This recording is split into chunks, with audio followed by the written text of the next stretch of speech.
खत्म कर दो।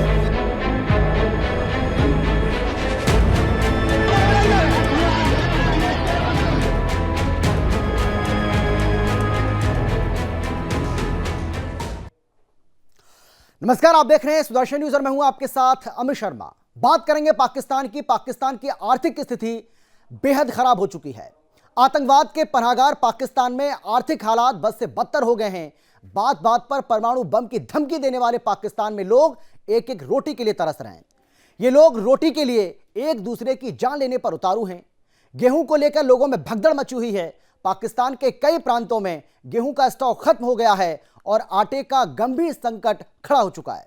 आटे के लिए भगदड़ हो रही है, जिसमें 2 लोगों की जान तक चली गई। पाकिस्तान में आटे की कीमत 150 रुपए प्रति किलो तक पहुंच गई है, यानी कि 150 रुपए के हिसाब से यहां आटा मिल रहा है। अंदाजा लगाइए आप, 150 रुपए प्रति किलोग्राम। ऐसे में सवाल ये उठता है कि पाकिस्तान की इस स्थिति का जिम्मेदार कौन है? रोटी के लिए शुरू हुई ये जंग क्या गोली पर जाकर रुकेगी? क्या भुखमरी पाकिस्तान को ले डूबेगी? क्या आतंकवाद और कट्टरपंथ पाकिस्तान के लिए भस्मासुर साबित हुआ? आज इसी को लेकर, इसी मुद्दे को लेकर हम चर्चा करने वाले हैं। लेकिन पहले एक रिपोर्ट आपको हम दिखाते हैं, उसके बाद चर्चा की शुरुआत करेंगे।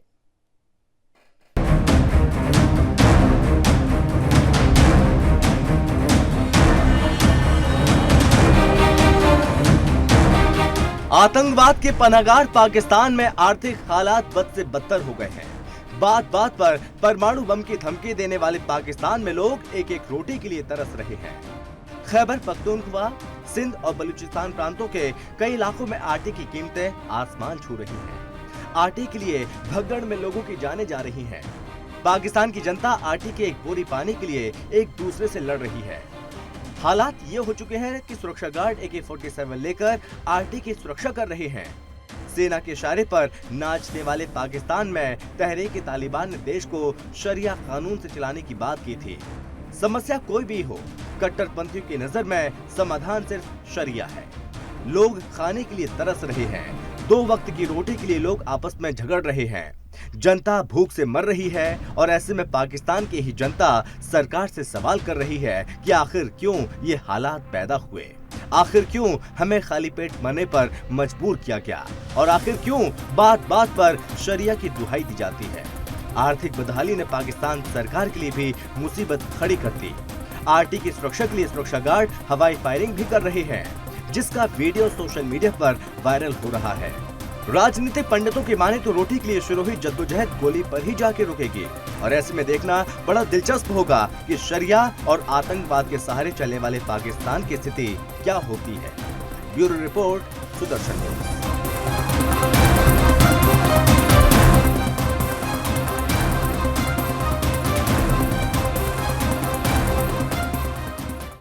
पाकिस्तान से इन दिनों जो तस्वीरें सामने आ रही हैं वो सभी को हैरान कर रही हैं, परेशान कर रही हैं और सभी को अचंभित भी कर रही हैं कि आखिर पाकिस्तान इस कगार पर कैसे पहुंच गया।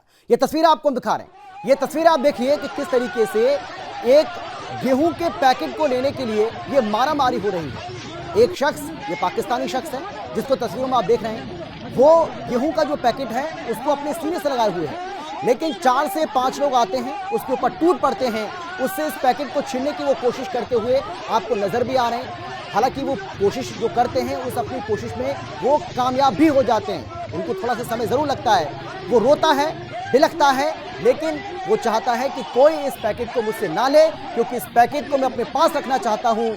मेरे जो बच्चे हैं वो इस आटे से जो रोटियां बनेंगी उससे अपना पेट भर सकते हैं। मैं अपने परिवार का ज़्यादा नहीं तो 2-3 दिन का, 4 दिन का, 6 दिन का जुगाड़ तो कर ही सकता हूँ।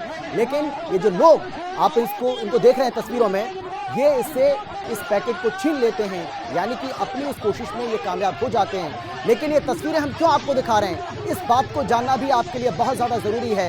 ये तस्वीरें हम आपको इसलिए दिखा रहे हैं ताकि आप समझ पाएँ कि हमारे देश, हमारे पड़ोसी देश पाकिस्तान हमारे देश की बार बार ये बात करता है, हमारे देश के खिलाफ क्या क्या ये पाकिस्तान बोलता है। और आपने देखा भी होगा कि हमारे देश का यानी कि हिंदुस्तान का डर दिखाकर पाकिस्तान अपनी वहाँ की जो जनता है उसको किस तरीके से वो परेशान करता है और इसके साथ ही उनके दिमाग में ये भरता है कि हमें भारत से बहुत ज़्यादा खतरा है। लेकिन आज वही पाकिस्तान अगर अपनी जनता के लिए कुछ करता तो हो सकता है ये तस्वीरें हम सबके सामने नहीं आती।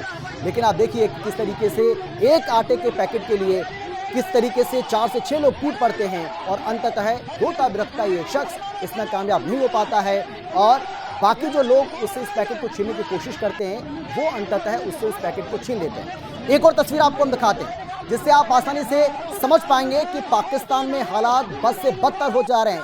बहुत ज्यादा बुरे हालात हैं। देखिए अब इनको सुनिए आप। हमें नहीं चाहिए, आटा नहीं चाहिए। आप सुनिए ये क्या कह रहे हैं। खान साहब को आप ठीक से सुनिए। गाड़ी किस लिए खड़ी है? गाड़ी चलाओ हमारे ऊपर चलाओ, हमें हमें खत्म कर दो। हमें नहीं चाहिए, आटा नहीं चाहिए। हमें ये गाड़ी किस लिए खड़ी है? गाड़ी चलाओ हमारे ऊपर चलाओ, हमें खत्म कर दो।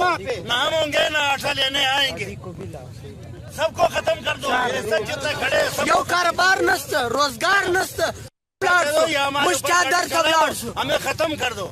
हमें नहीं चाहिए, आटा नहीं चाहिए। हमें ये गाड़ी किस लिए खड़ी है? गाड़ी चलाओ हमारे ऊपर चलाओ, हमें खत्म कर दो। ना हम होंगे ना आटा लेने आएंगे, सबको खत्म कर दो। जितने खड़े यो कारोबार नसत, रोजगार नसत, हमें खत्म कर दो। हमें नहीं चाहिए, आटा नहीं चाहिए। ये गाड़ी किस लिए खड़ी है? गाड़ी चलाओ हमारे ऊपर चलाओ, हमें खत्म कर दो। जब हम जिंदा ही नहीं रहेंगे, जब हम इस दुनिया में नहीं रहेंगे तो हमें आटे की भी जरूरत नहीं पड़ेगी। आप सोचिए पाकिस्तान में लोगों की कितनी मुसीबतें बढ़ी हुई हैं इस वक्त, किस तरीके से रोटी के लिए, एक एक रोटी के लिए, आटे के एक एक पैकेट के लिए यहाँ के लोग इस वक्त तरस रहे हैं। इस बात को आप सोचिए जरा कि हिंदुस्तान के ऊपर तमाम तरह के आरोप लगाने वाला पाकिस्तान किस तरीके से आज अपने किए की सजा भुगत रहा है। पाकिस्तान में लोग इस कदर परेशान हो चुके हैं कि वो अब जीना नहीं चाहते हैं, वो अब मरना चाहते हैं। वो चाहते हैं कि वो भूखा मरे, उससे बढ़िया है कि उनके ऊपर कोई गाड़ी चढ़ा दे, उनकी जान चली जाए, उनकी मौत हो जाए, तो ना उनको अपने पेट भरने की जरूरत पड़ेगी। जब वो इस दुनिया में नहीं रहेंगे तो उनको भूख ही नहीं लगेगी। सोचिए क्या कह रहे हैं वो कह रहे हैं कि जब हम रहेंगे नहीं तो हम आटा लेने क्या आएंगे? आप ये गाड़ी हमारे ऊपर चढ़ा दीजिए, हमें आटा लेने नहीं आना है। आप इस गाड़ी को हमारे ऊपर चढ़ा दीजिए, हमें आप मार दीजिए जान से। और ये दो तस्वीरें नहीं ऐसे, बहुत सारी ऐसी तस्वीरें लगातार सामने आ रही हैं। पाकिस्तान एक के बाद एक तमाम तरह के कदम भी उठा रहा है कि किसी भी तरीके से इस आर्थिक संकट से निपटा जाए, लेकिन अभी तक वो इसमें कामयाब नहीं हो पाया है।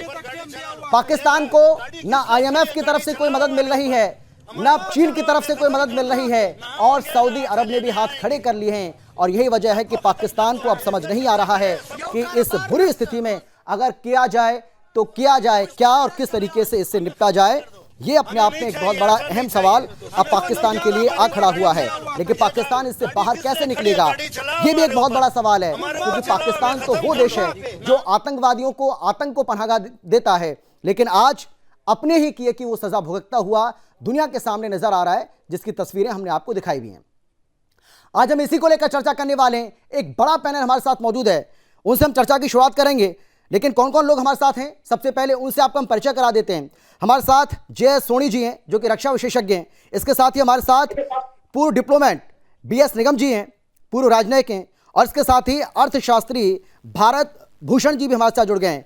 हम चाहते थे कि पाकिस्तान का भी कोई प्रतिनिधि हमारे साथ जुड़े, और हमने कोशिश की थी कि पाकिस्तान के जो वरिष्ठ पत्रकार हैं इम्तियाज गुल साहब, वो भी हमारे साथ जुड़े, उनसे भी हमने बातचीत की है। कोशिश करते हैं उनको भी हम जोड़ने की, और हम चाहेंगे कि उनसे भी सवाल जवाब का जो सिलसिला है उसको शुरू करें। हालांकि अभी तक वो हमारे साथ नहीं जुड़ पाए, अब इसकी क्या वजह रही है ये भी हम आपको बताएंगे। लेकिन सबसे पहले मैं आपके पास आना चाहूँगा BS निगम साहब, कैसे देख रहे हैं आप? क्या ये माना जाए कि पाकिस्तान, जिसका जिक्र हम बार बार कर रहे हैं, इससे पहले भी कई बार मैंने ये बात बोली है कि पाकिस्तान जो है वो अपने किए की सज़ा भुगत रहा है। पाकिस्तान आतंकवादियों को पनाह देने, आतंकवाद को पनाह देने के बजाय अगर वहाँ की जनता पर वो ध्यान केंद्रित करता, वहाँ के राजनेता अपनी जनता को किस तरीके से वो ठीक क्रम में लाकर खड़ा कर दें, उनके लिए किस तरीके से काम किया जाए, देश के विकास के लिए किस तरीके से काम किया जाए, अगर इस पर उनका जोर होता तो हो सकता है कि आज ये नौबत नहीं आती। सहमत है आप उससे?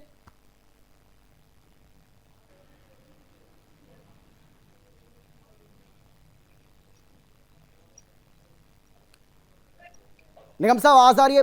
निगम साहब सुन पा रहे हैं क्या आप मुझे? आवाज आ रही है आपको मेरी? सुन पा रहे हैं क्या? चलिए ठीक है, आवाज मेरी नहीं पहुंच पा रही है। सोनी साहब आपको मेरी आवाज आ रही है? आपने मेरा सवाल सुना क्या? हाँ जी, आपकी आवाज आ रही है। जी, सवाल सुना मेरा आपने? हाँ जी, आपका सवाल सुना। ठीक है, तो उसी सवाल का आप जवाब दीजिए सर। जय हिंद अमित जी। जी ये मेरा सौभाग्य कि मैं आपके न्यूज चैनल और विख्यात को पैनलिस्ट के साथ हूं। जी 1965 में पाकिस्तान के तब के विदेश मंत्री जुल्फिकर अली भुट्टो, जो बाद में उनके प्रधानमंत्री बने, उन्होंने बयान दिया था कि पाकिस्तान घास खा लेगा लेकिन परमाणु हथियार बनाएगा। उनका यह बयान 58 साल बाद बिल्कुल सही साबित हुआ और आज पाकिस्तान कंगाली के कगार पे खड़ा है, हालांकि उनके पास परमाणु हथियार हैं। किसी भी देश को सक्षम और सार्थक बनाने के लिए सबसे पहले देश की आर्थिक व्यवस्था अच्छी होती है, फिर सैनिक शक्ति आती है और आखिर में परमाणु हथियार आते हैं। पाकिस्तान ने इसका बिल्कुल विपरीत किया। पाकिस्तान ने पहले परमाणु हथियार बनाए, जिसकी वजह से उन्होंने अपने अर्थव्यवस्था पे ध्यान नहीं दिया और आज पाकिस्तान की ये दुर्दशा हो रखी है। पाकिस्तान ने जो बीज बोए थे, आज वो बीज पेड़ बन के खड़े हो चुके हैं। जिन आतंकवादियों को इन्होंने पनाह दी थी, जिन आतंकवादी संगठनों पे उन्होंने अरबों रुपया बर्बाद किया था, आज वही आतंकवादी पाकिस्तान को बर्बाद कर रहे हैं। अमित जी, वो दिन दूर नहीं है। अगर पाकिस्तानी हुकूमत ने अपना चाल चलन नहीं बदला, अपने बुनियादी असूल नहीं बदले, पाकिस्तान छोटे छोटे देशों में टूट जाएगा। और इसका एक उदाहरण हमें मिला जब खैबर पख्तूनख्वा में तहरीक तालिबान पाकिस्तान ने अपनी सरकार का ऐलान कर दिया। जी बिल्कुल बिल्कुल सही कहा आपने सोडी साहब। मैं आपसे जानना चाहूंगा भारत भूषण जी, भाई आप इकोनॉमिस्ट हैं, अर्थशास्त्री होने के नाते आप पाकिस्तान में जो हालात इस वक्त बने हुए हैं उसको किस नजरिए से आप देख रहे हैं और इसकी मुख्य वजह आप क्या मानते हैं?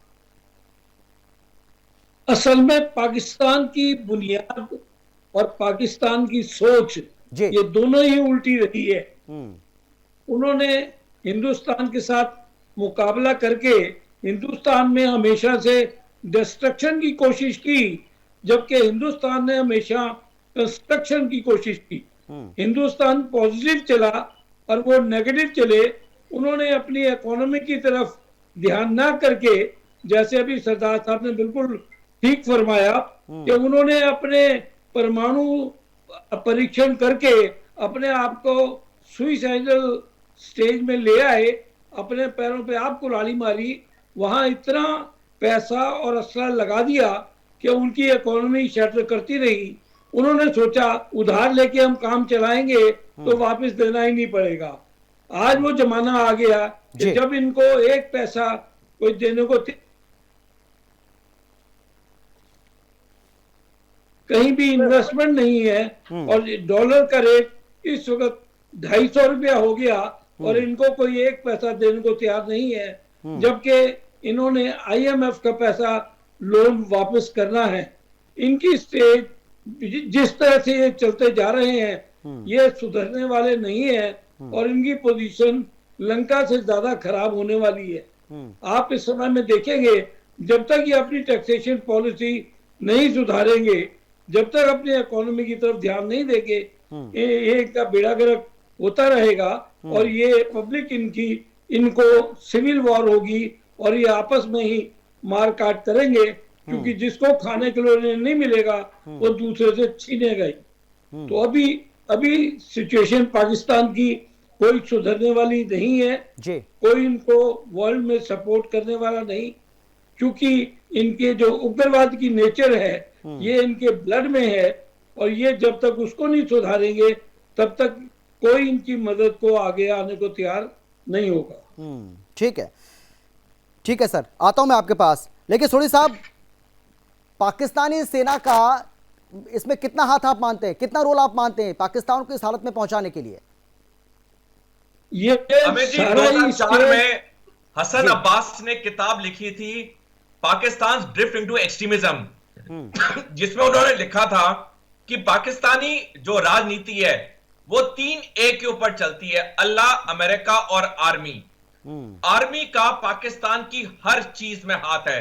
पाकिस्तान में वैसे तो कोई इंडस्ट्री है नहीं, लेकिन जो भी छोटी मोटी इंडस्ट्रियां हैं, चाहे नमक बनाने की, चाहे स्टील बनाने की, हर इंडस्ट्री में पाकिस्तानी सेना का हाथ है, क्योंकि पाकिस्तानी सेना अपने NGO जिन्हें फाउंडेशन कहते हैं उसके जरिए पूरी अर्थव्यवस्था पे पाकिस्तानी सेना ने कब्जा किया हुआ है। जी। पाकिस्तानी सेना इतनी पावरफुल है पाकिस्तान में कि वो पाकिस्तान की 3 अहम चीजें, अर्थव्यवस्था, डिफेंस रिश्ते और फॉरेन अफेयर्स, तीनों को कंट्रोल करती है, जिसकी वजह से पाकिस्तानी सेना का सेना अध्यक्ष पाकिस्तानी प्रधानमंत्री से ज्यादा ताकतवर है। इसलिए हमने देखा पाकिस्तान में कोई भी अगर विदेशी वीआईपी आता है वो सबसे पहले पाकिस्तानी सेना के सेना अध्यक्ष से मिलता है। अमित जी, पिछले साल जून में जब पाकिस्तान में इतनी बड़ी बाढ़ आई और 1/3 पाकिस्तान पानी के नीचे था, तब पाकिस्तानी सेना को 9% अपने सैलरी में इजाफा मिला। आप सोच भी सकते हैं कि जहां पे आम नागरिक पानी में डूब रहा है, खाने के लिए खाना नहीं है, पीने के लिए पानी नहीं है, वहां उस देश की सेना को 9% अपनी सैलरी में इजाफा मिला। यह दिखाता है कि पाकिस्तानी सेना का अपने नागरिकों के लिए कोई प्यार नहीं है, वो स्वार्थी सेना है, उनको सिर्फ अपने बारे में मतलब है। और यही कारण है कि आज पाकिस्तान पूरी तरह से बर्बाद हो चुका है। नहीं, वो बात तो सही है, लेकिन इस वक्त ऐसा लग रहा है वहां पर, और ये ऐसी रिपोर्ट्स भी आई थी सोडी साहब, अगर आप ठीक से देखेंगे तो उसमें ये कहा भी है कि वहां की जनता बेहाल है, सेना माला माल है, और जो अधिकारी हैं उनके जो रिलेटिव्स हैं उनकी भी चांदी है वहां, उसमें भी कोई कमी नहीं है, लेकिन जनता को परेशानी हो रही है, जनता के लिए रोटी भी नहीं है खाने के लिए। बिल्कुल अमित जी, आपने सही कहा। हमने देखा जो पिछले सेना अध्यक्ष थे जनरल कमार बाजवा, उनका जब टेन्योर खत्म हो रहा था कुछ दिन पहले ही वहां पे रिपोर्ट लीक हुई कि उनके पास 60 करोड़ रुपए की संपत्ति थी, और 6 साल पहले जब वो सेनाध्यक्ष नहीं बने थे उनके पास कोई संपत्ति नहीं थी। 6 साल में 60 करोड़ की संपत्ति आ गई। हमने यह भी कुछ साल पहले देखा था कि पाकिस्तानी सेना के लेफ्टिनेंट जनरल जो कि सीपेक कॉरिडोर के चेयरमैन थे, वो अरबों रुपया लेके अमेरिका भागे, वहां पे पिज्जा का एक चेन ऑफ रेस्टोरेंट्स खोली। तो ये तो आम बात है पाकिस्तान में।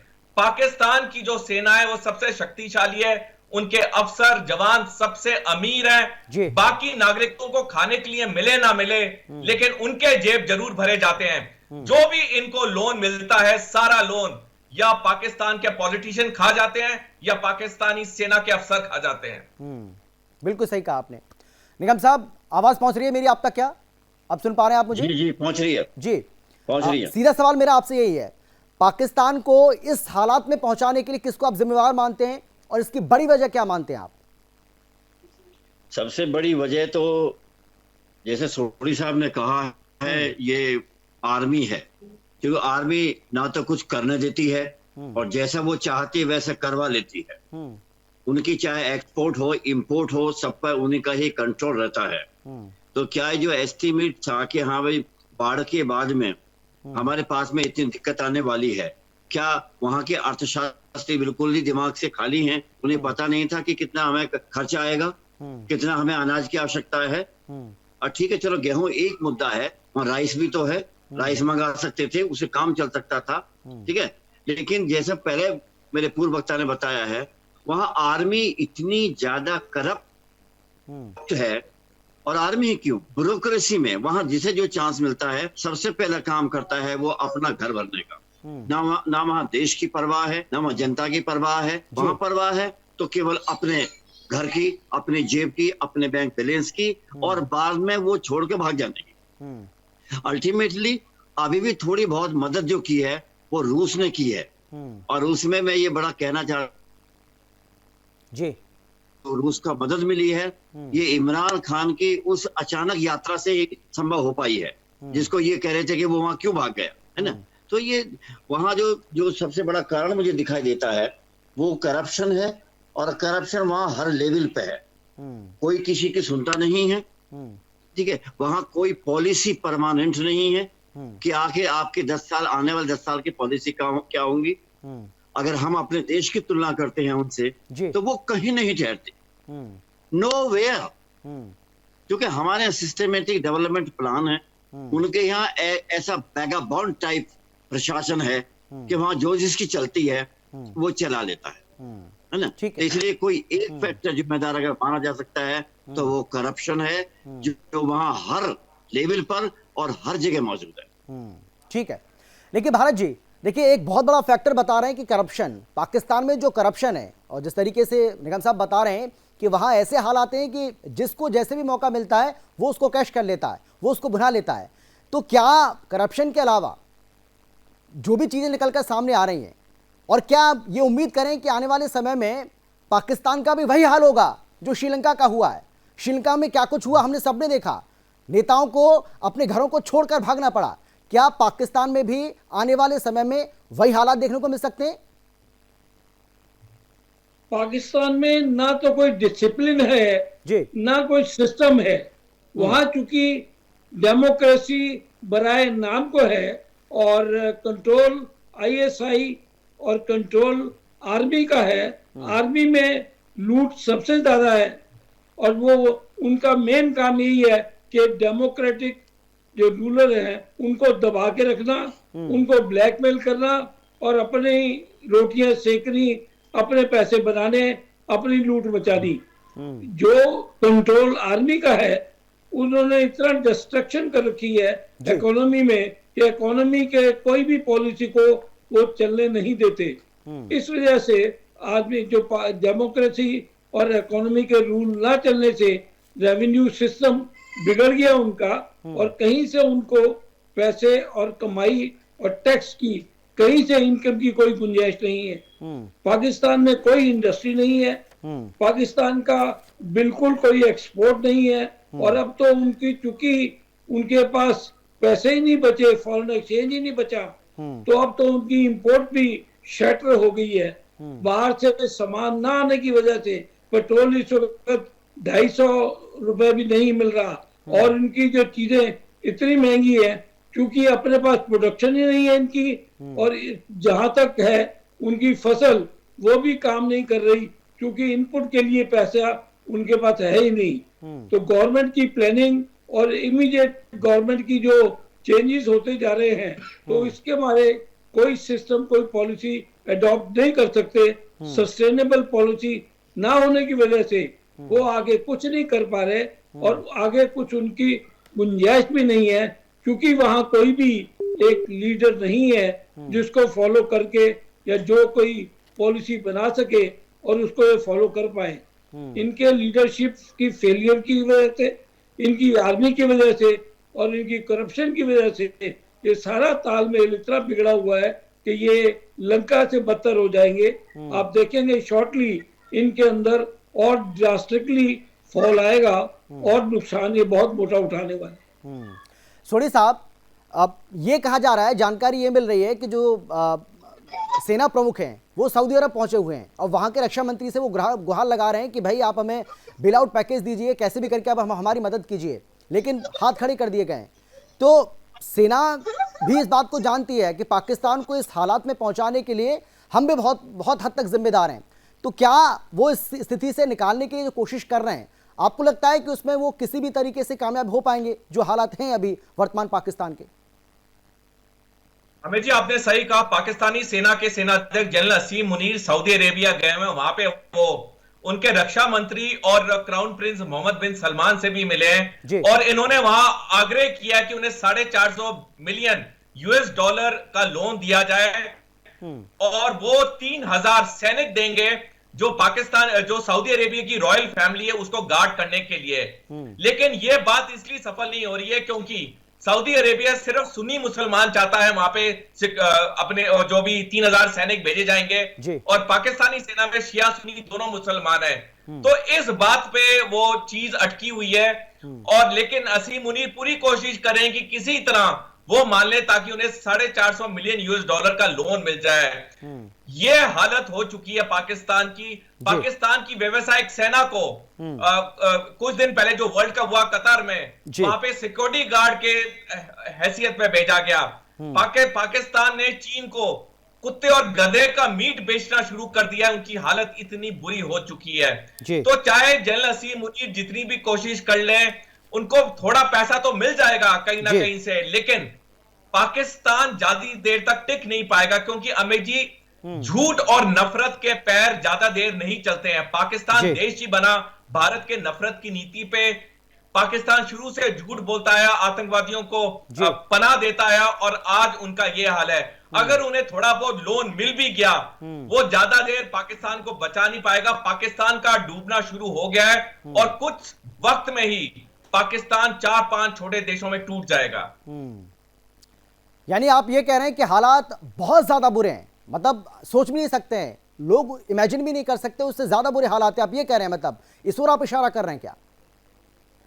बिल्कुल अमित जी, हालात वहां बहुत खराब हैं।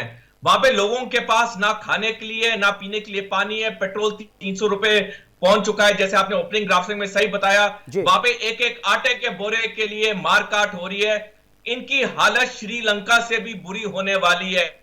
इनको अगर कोई थोड़ा बचा रहा है तो ऑर्गेनाइजेशन ऑफ इस्लामिक कंट्रीज थोड़ा बचा रहे हैं, लेकिन वो भी कब तक बचाएंगे? एक टाइम आएगा जब हर देश पाकिस्तान से पीछे हो जाएगा, क्योंकि पाकिस्तान की हालत दिन प्रतिदिन बद से बदतर होती जा रही है। ठीक है, बिल्कुल। लेकिन निगम साहब, इसकी एक बड़ी वजह यह भी हो सकती है क्या कि पाकिस्तान की सहायता के लिए कोई आगे इसलिए भी नहीं आ रहा है क्योंकि उसका रिकॉर्ड बहुत ज्यादा खराब रहा है। रिकॉर्ड इतना खराब है कि अब इसकी मदद कोई करना ही नहीं चाहता है, और सबको पता है कि भीख मांगने की इसकी आदत पड़ गई है। इसको कितना भी भीख दे लो, लेकिन इसका पेट नहीं भरने वाला है, अगर मैं सीधे शब्दों में कहूं तो। इस्लामिक कंट्रीज जो हैं, जैसे अभी कहा गया है, ये बात सही है कि वो इस्लाम के नाम पे पाकिस्तान ब्लैकमेल करता है इस्लाम को, समझे। वो विदेशों में जाकर के कहेगा कि देखो आप, हम तो ऐसे हैं वैसे हैं, हमारे ही अकेले ऐसे हैं, हमने इस्लामिक बम बनाया, हमारे पास ही इस्लामिक कंट्रीज में बम है ना। वो इस तरह की जो बातें करता है और बहकाता इतना है, झूठ इतना बोलता है, ब्लैकमेल इतना करता है ना, और भारत के खिलाफ है वहां की जनमानस को अपने पक्ष में कर लेता है।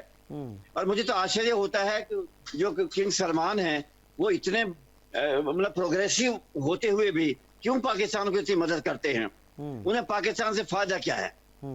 एक तरफ तो वो भारत की बढ़ाई करते हैं, है ना, भारत के लिए आंखें बिछा देते हैं, और दूसरी तरफ भारत के खिलाफ में पाकिस्तान को इतना मदद भी करते हैं।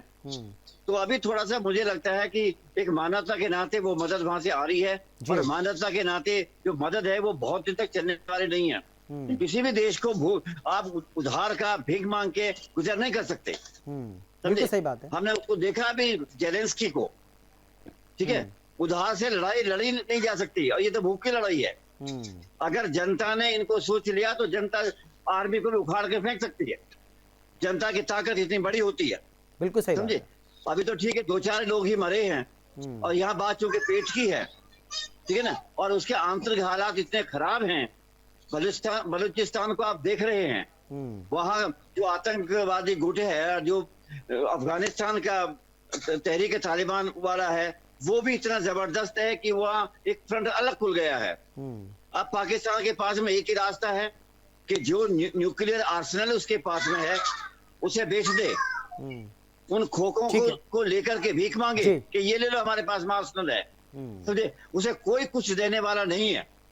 और सोडी साहब और जो दूसरे मेरे साथी हैं, इन विद्वान लोगों ने बहुत बढ़िया बातें कही हैं। मुझे लगता है कि पाकिस्तान का अब कुछ हो नहीं पाएगा, सिर्फ इसलिए कि वो ब्लैकमेल करें या इस्लामिक कंट्रीज के आगे जाके और भीख मांगे। और धीरे धीरे जैसा कहा गया है, जब लोगों को असलियत का मालूम पड़ेगा कि ये तो एक तरफ जो कहा गया अभी कि 9% सैलरी बढ़ाई, लोग पानी के अंदर थे, और 9% सैलरी बढ़ाना, इसका अर्थ क्या होता है कि आप जनता की सेवा नहीं कर रहे, जनता की परवाह नहीं कर रहे। तो ऐसे में कौन मदद करेगा? पर हाँ, पाकिस्तान का जो पब्लिक रिलेशंस डिपार्टमेंट है वो इतना स्ट्रांग है, कहीं ना कहीं से वो रास्ता अल्टीमेटली भीख मांगने का निकाल ही लेता है। बिल्कुल सही बात है। नहीं, हमने कई बार देखा है, कई दफ़ा ऐसा हुआ है निगम साहब के, चीन ने मदद की है, सऊदी अरब ने मदद की है, IMF ने इतना कर्जा दिया है, लेकिन अब इस स्थिति में वो भी नहीं, उन्होंने कहा है कि नहीं, सबने हाथ खड़े कर दिए। लेकिन मैं आपसे ये जानना चाहूँगा भारत भूषण जी, क्या जिस तरीके से पाकिस्तान की इकोनॉमी ने कोलैप्स किया है बुरी तरीके से, क्या इसका भारत पर किसी तरह का कोई इम्पैक्ट आप देख पा रहे हैं क्या? आपको लगता है थोड़ा बहुत भी किसी भी तरह का कोई इम्पैक्ट पड़ेगा अगर भारत के परिप्रेक्ष्य से देखा जाए तो? मृदेव जी, एक कहावत है कि God help those who help themselves. अगर आप खुद ही नहीं उठना चाहते तो आपको उठाएगा कौन?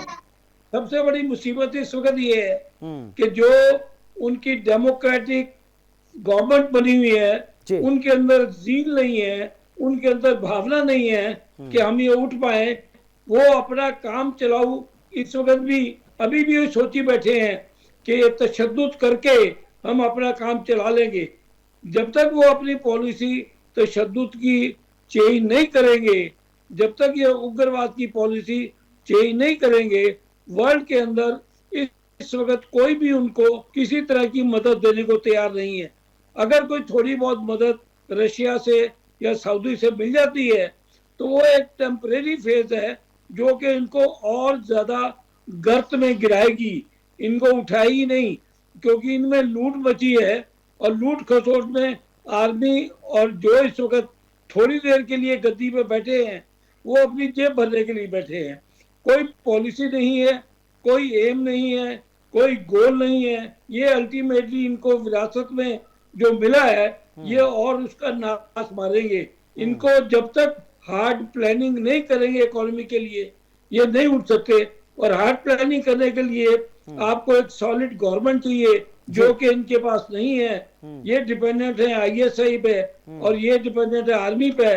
और जो आपने देखा भी कि उन्होंने आर्मी ने ऐसी मुसीबत के समय में भी अपने पैसे बढ़ा लिए तो उनको तो लूट का एक और रास्ता मिल गया और जो भी लोन जाएगा वो उसी में खपत हो जाएगा।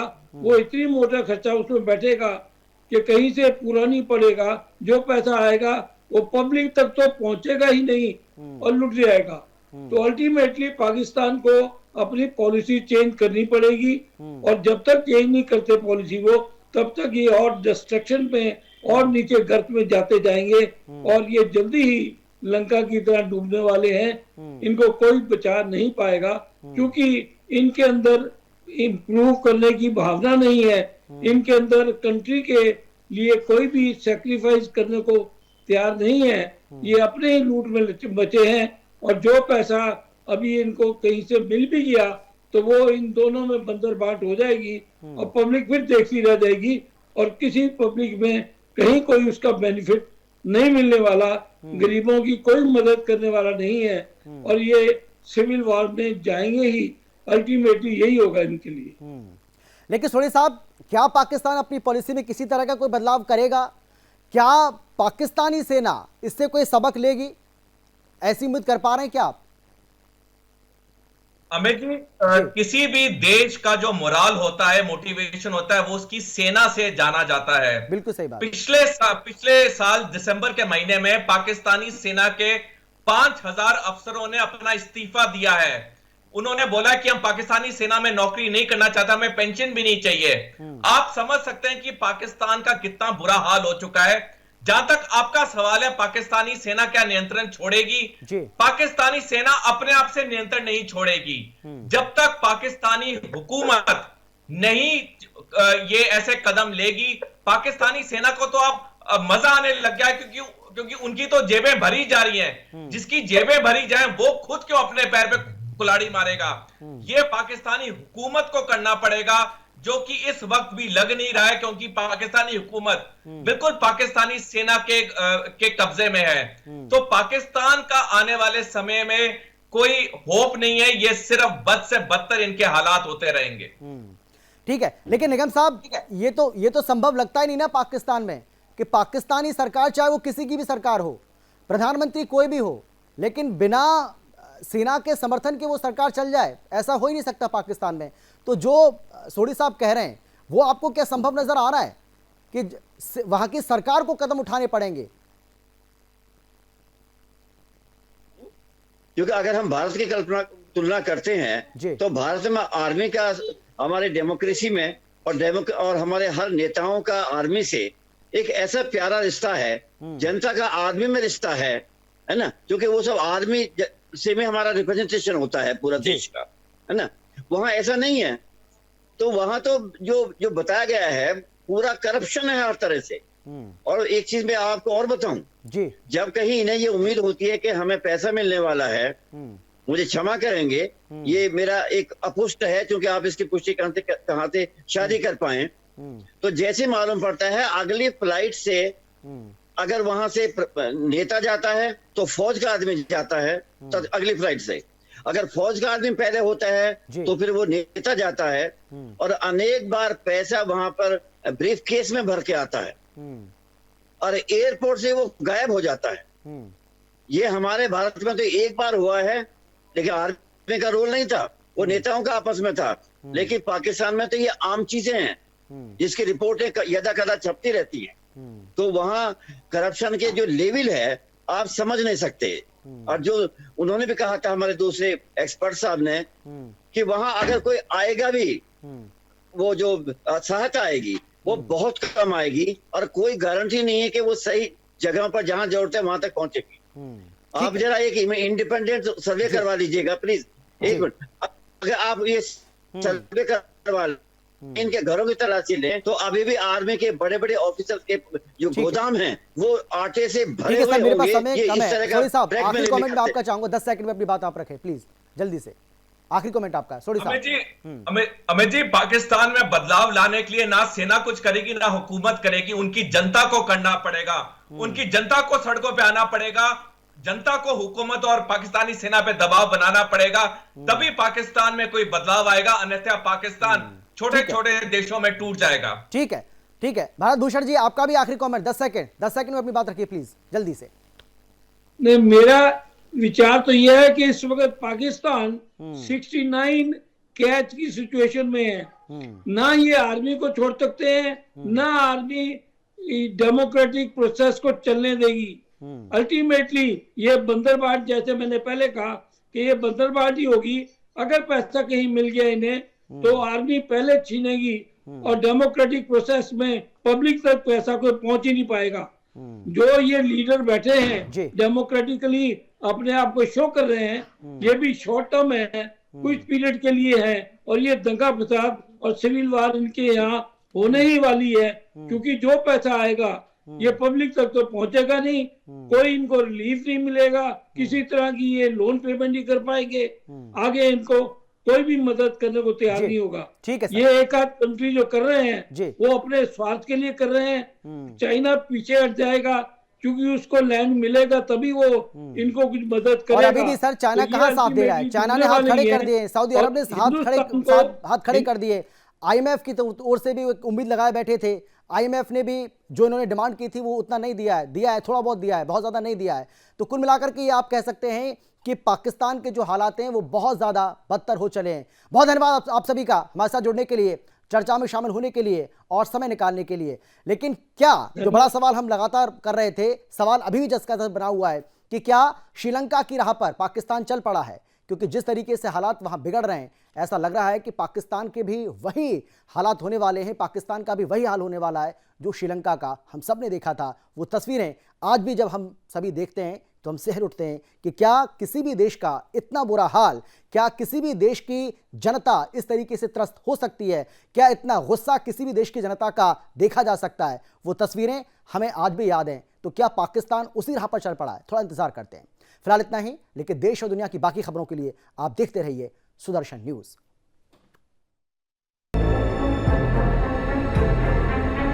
हमें खत्म कर दो।